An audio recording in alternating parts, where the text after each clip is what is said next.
নমস্কার,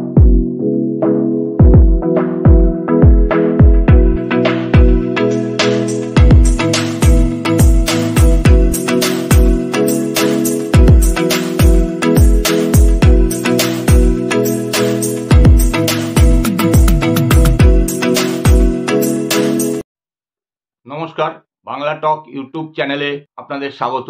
এই মুহূর্তে একটি সংক্ষিপ্ত ভিডিও নিয়ে আপনাদের সামনে উপস্থিত হয়েছি, যেটা মনে হলো করা খুবই দরকার।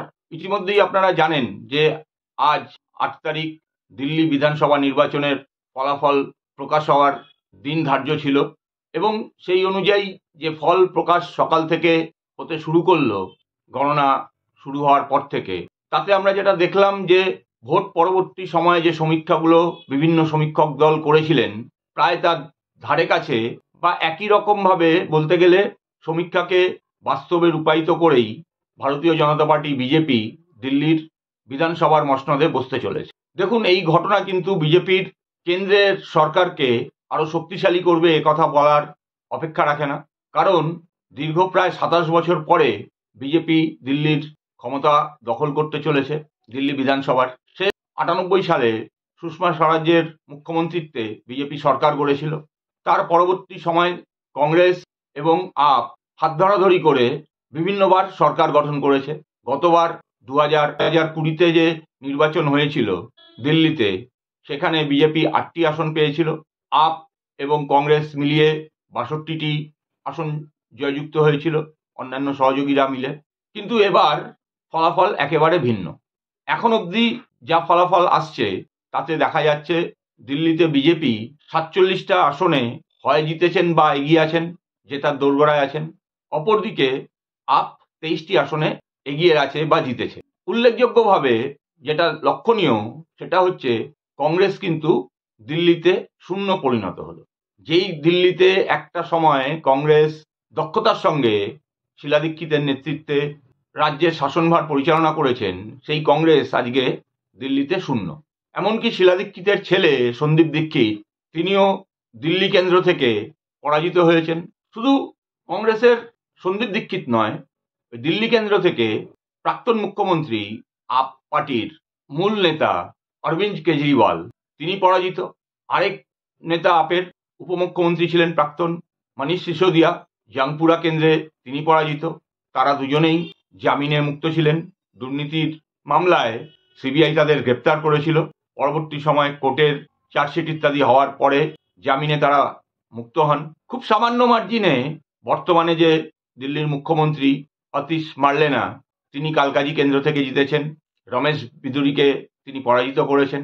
একটা জিনিস যেটা লক্ষণীয় সেটা হচ্ছে এই গত লোকসভা নির্বাচনের পরবর্তী সময় যে যে বিধানসভাগুলোতে নির্বাচন হলো, যদি ইউপিকে, যদি উড়িষ্যাকে তার সঙ্গে যোগ করা যায়, কারণ উড়িষ্যার নির্বাচন লোকসভার সঙ্গে একই সঙ্গে হয়েছিল, এবং সেখানে প্রথমবারের জন্য বিজেপি এবার ক্ষমতায় এসছে 2024-এ।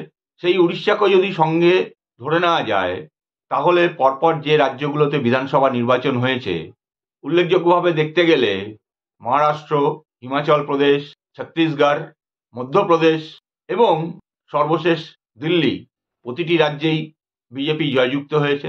এর মধ্যে একমাত্র তেলেঙ্গানা এবং ঝাড়খণ্ড, এই দুটো রাজ্যের নির্বাচনে একটিতে কংগ্রেস জয়লাভ করেছে তেলেঙ্গানায়, এবং অপরটিতে কংগ্রেস এবং তার সহযোগী জেএমএম, ঝাড়খণ্ড মুক্তি মোর্চা পার্টি, ঝাড়খণ্ড মুক্তি মোর্চা পার্টি, তারা জয়যুক্ত হয়েছে। একটা কথা কিন্তু পরিষ্কার, এর থেকে বোঝা যায় লোকসভা নির্বাচনে যে বিষয়টি আমরা দেখতে পেয়েছি, যে দেশের মধ্যে বিজেপির প্রভাব, বিজেপি হাওয়া, মোদি হাওয়া, যেটার জন্য বিজেপি ক্ষমতায় আসে সকলের ধারণা, আমরা সবাই এটা ধরে নিয়েছিলাম যে আস্তে আস্তে মোদি হাওয়া সীমিত হচ্ছে, বিজেপির প্রভাব কিন্তু কমছে সারা দেশে।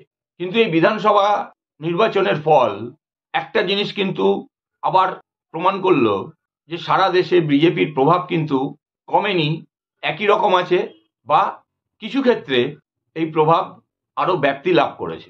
কারণ না হলে পরে পরপর দুটো টার্মের সরকার চালানোর পরে মধ্যপ্রদেশে বিজেপির ফিরে আসা খুব একটা সহজ কাজ ছিল না।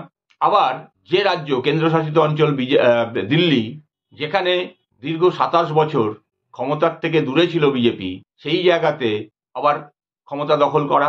একই সঙ্গে যেখানে বিজেপি কোনোদিনও দাঁতই ফোটাতে পারেনি, ক্ষমতা আসা তো দূরের কথা, সেই উড়িষ্যা, সেখানেও প্রথমবারের জন্য সরকার গঠন করা। এটা প্রমাণ করে যে বিজেপির কিন্তু ভারতীয় রাজনীতিতে প্রভাব বাড়ছে। পাশাপাশি যদি কংগ্রেসকে দেখি, দেখুন কংগ্রেস এমন একটা পার্টি, যে পার্টিটা যদি ক্ষমতায় না থাকে বেশি দিন, তাহলে দলটার মধ্যে একটা অদ্ভুত ভূকম্পন তৈরি হয়। এই মাছ যেমন জল ছাড়া বাঁচতে পারে না, কংগ্রেসও সেরকম ক্ষমতা ছাড়া বাঁচতে পারে না। এই ক্ষমতা শাসনভারের থেকে দূরে থাকার ফলে তাদের সাংগঠনিক দুর্বলতা, নেতৃত্ব দেওয়ার লোকের অভাব দিনকে দিন প্রকট হচ্ছে। মূলত কংগ্রেস তো ওই গান্ধী পরিবার সর্বস্ব দল। স্বাভাবিকভাবেই গান্ধী পরিবারের প্রভাব যত কমবে, কংগ্রেসের অবস্থা কিন্তু তত খারাপ হবে। বাকি রইল আপ। ভারতবর্ষের দুটি গুরুত্বপূর্ণ রাজ্যে, দিল্লি এবং পাঞ্জাব, আপ শাসন ক্ষমতায় ছিল, তার মধ্যে দিল্লি হাতছাড়া হলো। বাকি পাঞ্জাবে আপের সরকার রয়েছে। দেখার বিষয়, দিল্লি হাতছাড়া হওয়ার পরে পাঞ্জাবে আপের সরকার, তারা কিভাবে তাদের যে সরকার পরিচালনার পদ্ধতি সেটাকে বহাল রাখেন। একই সঙ্গে এই দিল্লির নির্বাচনে বিজেপির জয়, এটা কিন্তু সর্বভারতীয় রাজনীতিতে, বিশেষ করে আমাদের রাজ্যে বাংলার রাজনৈতিক পরিমণ্ডলে কি প্রভাব ফেলে সেদিকেও কিন্তু আমাদের অবশ্যই নজর থাকবে। কারণ আমাদের ক্ষেত্রেও, আমাদের রাজ্যের ক্ষেত্রেও এর একটা প্রভাব পড়বে। তার কারণ আর কিছুদিন পরেই, এই বছরের শেষের দিকে ওই নভেম্বর মাস নাগাদ আমাদের পার্শ্ববর্তী রাজ্য বিহারে ভোট, এবং বছর ঘুরলেই 2026-এ আমাদের রাজ্যে ভোট। বিহারে বিজেপি নীতিশ কুমার অর্থাৎ জেডিইউর সঙ্গে সমঝোতা করে, সিট সমঝোতা করে নির্বাচনে যায় কিনা সেদিকে আমাদের নজর থাকবে। কারণ বর্তমানে বিহারের সরকার নীতিশ কুমার এই বিজেপির সমর্থনেই চালাচ্ছেন। আগামী দিনে বিজেপি তাদেরকে সঙ্গে নিয়েই নির্বাচনে লড়ে নাকি একাই লড়ে, সে বিষয়ে যেমন আমাদের নজর থাকবে, ঠিক একই রকমভাবে এই রাজ্যে, আমাদের পশ্চিমবঙ্গে বিজেপি রাজনৈতিকভাবে কি পদক্ষেপ গ্রহণ করে সেদিকেও আমাদের নজর থাকবে। আজ এখানেই শেষ করছি। নমস্কার, ধন্যবাদ।